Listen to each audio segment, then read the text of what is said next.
Renungan kita, aku mendengar apa yang difirmankan Tuhan Allah, supaya aku tidak terjerumus dalam kebodohan. Keselamatan dari Tuhan dekat dengan kita. Kemuliaannya ada di antara kita. Kasih dan kesetiaan akan bertemu. Keadilan dan damai sejahtera akan bercium-ciuman. Kesetiaan akan tumbuh dari bumi, dan keadilan akan menjenguk dari langit. Saudara-saudara lintas iman, saudara-saudara lintas agama, saudara-saudara sebangsa dan setanah air, dan saudara-saudara dalam kemanusiaan. Mazmur ini diberi judul doa mohon pemulihan atau doa untuk dipulihkan, doa agar dipulihkan. Berangkat dari suatu kondisi di mana umat di dalam proses keseharian mereka dengan semangat membangun hidup dan kehidupan, dengan semangat memperbaiki kualitas diri, kualitas masyarakat, dengan semangat dan obsesi sebagai bangsa dan masyarakat yang maju pada masa itu tentu saja, menjadikan mereka lupa pada hal yang penting, yaitu komunikasi atau menyembah atau interaksi spiritual dengan Tuhan. Nah, karena pelupaan itu maka terjadi semacam sanksi dari Tuhan kepada mereka,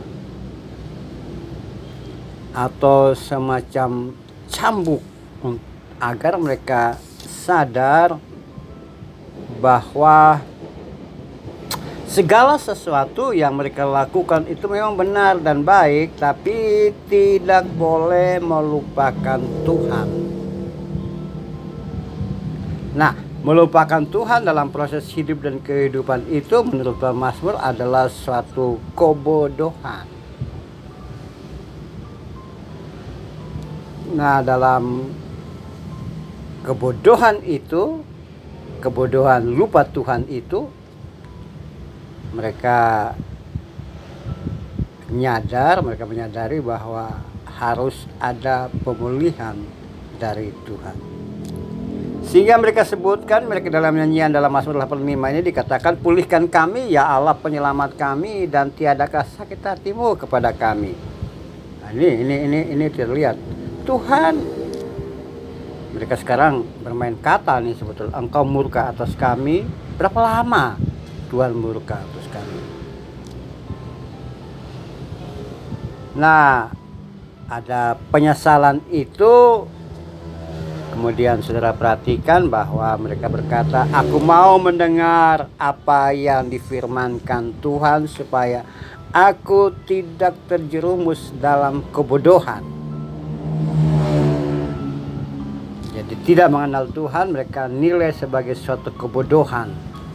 Bukan kebodohan dalam ilmu pengetahuan bahasa dan hal-hal kemajuan sosial pada masanya, tapi kebodohan karena tidak mengenal Tuhan, lupa Tuhan, itu adalah satu kebodohan. Oleh sebab itu mereka perlu pemulihan supaya sadar, dan mereka ungkapan bahwa ketika pemulihan itu terjadi, kasih, kesetiaan, keadilan, dan sejahtera akan muncul. Mereka akan munculkan itu. Kesetiaan dari bumi akan muncul. dan Tuhan memberikan keadilan kepada mereka sehingga tidak dihukum. Saudara-saudara, dalam konteks kekinian kita, bagaimana hidup dan kehidupanmu sekarang ini?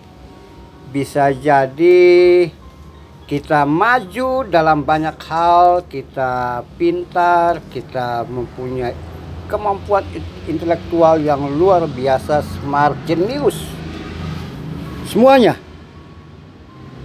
Sehingga kita mampu meningkatkan kualitas hidup dan kehidupan melalui kerja, melalui mencukupi kebutuhan dan mempunyai banyak hal sehingga kualitas hidup secara sosial lebih baik dari kemarin, atau mungkin kita dianggap orang yang terkemuka dalam hidup dan kehidupan dengan segala bentuk aksesoris kebahagiaan atau benda-benda yang menjadi lambang kebahagiaan, kekayaan dan seterusnya. Tapi jika lupa Tuhan, maka menurut Pak Mazmur bahwa itu adalah suatu kebodohan. Atau sebaliknya juga kita tidak memiliki banyak hal tapi kita biasa-biasa saja. Karena biasa-biasa saja itulah kita juga lupa Tuhan. Nah, itu juga suatu kebodohan. Kebodohan dalam melupakan Tuhan itu bisa terjadi di saat orang tersingkir, orang sakit, orang lemah, orang kaya, orang tidak punya apa-apa, orang yang punya apa-apa, dan semuanya. Lupa Tuhan sebagai kebodohan itu. Dan itu berarti bahwa kita perlu pemulihan dari hidup dan kehidupan. Bagaimana pemulihan itu? Tergantung dari iman atau warisan iman, warisan keagamaan yang sekarang saudara dan saya jalanin. Tidak bisa kita katakan bahwa pemulihan dari Tuhan itu kita tercabut dari akar warisan iman kita, kemudian pindah ke tempat lain, pindah, mudah baru aku dipulihkan. Nah, mari saudara-saudaraku, kita sekali lagi mengungkapkan iman kita dan berkata dalam gubahan saya, aku mendengar apa yang difirmankan Tuhan supaya aku tidak terjerumus dalam kebodohan. Biarlah keselamatan dari Tuhan dekat dengan kita. Dan di dalam hidup kehidupan ini aku mau ada kesetiaan, kasih, kesetiaan, keadilan dan damai. Itulah yang menjadi gaya hidup kehidupan kita. Mari kita melakukan pemulihan diri dalam hubungan kita dengan Tuhan. Kita tunduk kepala. Tuhan yang baik, sekali lagi kami menyadari keadaan kami bahwa hidup dan kehidupan ini bukan melulu mencukupi kebutuhan fisik atau kebutuhan psikologis dengan banyak hal, tapi kami juga butuh mendengarkan suara Tuhan supaya kami tidak terjerumus dalam kebodohan orang-orang yang tidak mau percaya kepada Tuhan. Terpujilah nama Bapa. Amin.